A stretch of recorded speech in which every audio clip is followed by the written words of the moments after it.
आज हम एक ऐसे जियोपॉलिटिकल सवाल की गहराई में उतरेंगे जिसने हाल ही में दुनिया भर में सुर्खियां बटोरी हैं। सवाल सीधा सा है, इस पूरी कहानी में पाकिस्तान का असली रोल क्या था? क्या वो एक शांति दूत था या फिर किसी बड़ी बिसात का सिर्फ एक मोहरा?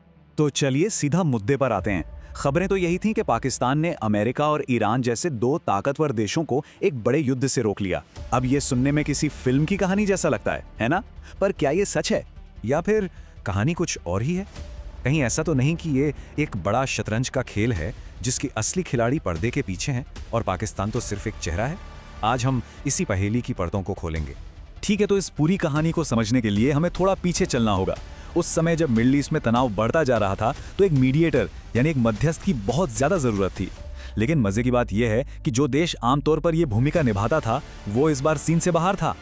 देखिए, जब हालात इतने बिगड़ जाते हैं कि दो पक्ष आपस में बात भी नहीं करना चाहते तो एक न्यूट्रल पार्टी की जरूरत होती है जो बातचीत का दरवाजा खुला रख सके, और उस वक्त मिडिल ईस्ट को ऐसे ही किसी की सख्त जरूरत थी।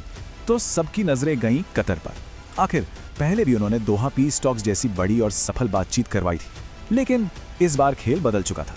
कतर अब सिर्फ एक न्यूट्रल ऑब्जर्वर नहीं था, बल्कि वो खुद उस संघर्ष का एक हिस्सा बन चुका था।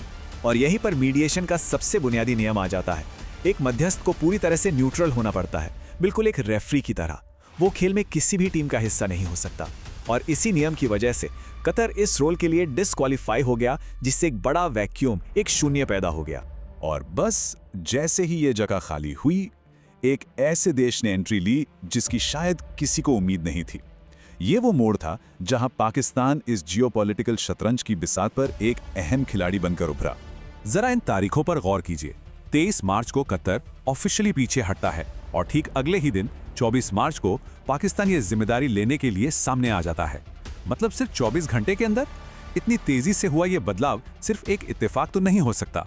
हाँ, ये सवाल सबके दिमाग में था। दुनिया में इतने देश हैं तो फिर पाकिस्तान ही क्यों? इसका जवाब पाकिस्तान की यूनिक पोजीशन में छिपा है। इसके दो बहुत बड़े कारण थे।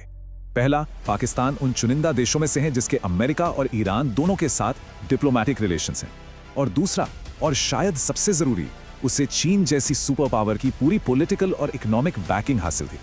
और यही पता चलता है कि पर्दे के पीछे असल में क्या चल रहा था। चीन ने अपनी आर्थिक ताकत का इस्तेमाल किया। उसने ईरान पर तेल के व्यापार और सीपेक यानी चाइना पाकिस्तान इकोनॉमिक कॉरिडोर के जरिए दबाव बनाया ताकि वो पाकिस्तान को मीडिएटर के तौर पर मान जाए। तो यहाँ कहानी में एक बहुत बड़ा ट्विस्ट आता है। पाकिस्तान असल में एक पारंपरिक मीडिएटर नहीं था, वो एक चैनल था। मतलब एक ऐसा रास्ता या एक पाइपलाइन जिसके जरिए बड़ी ताकतें अमेरिका और चीन आपस में बात कर रही थी। और इससे हम कहानी के अगले और सबसे दिलचस्प हिस्से पर पहुंचते हैं, ये समझना कि असली खिलाड़ी कौन थे और उनके असली इरादे क्या थे। क्योंकि ये खेल पाकिस्तान का नहीं बल्कि महाशक्तियों का था। ये टेबल देखिए, पूरी सिचुएशन एकदम साफ हो जाती है।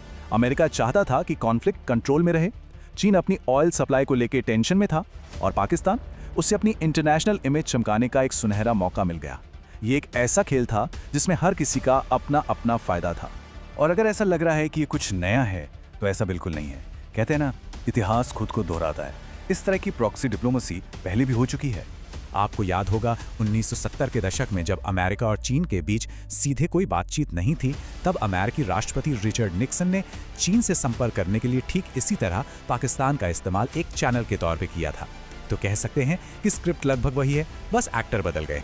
अब एक सवाल जो यकीनन कई लोगों के मन में आ रहा होगा कि इस पूरी तस्वीर में भारत कहाँ था? भारत ने ये रोल क्यों नहीं लिया?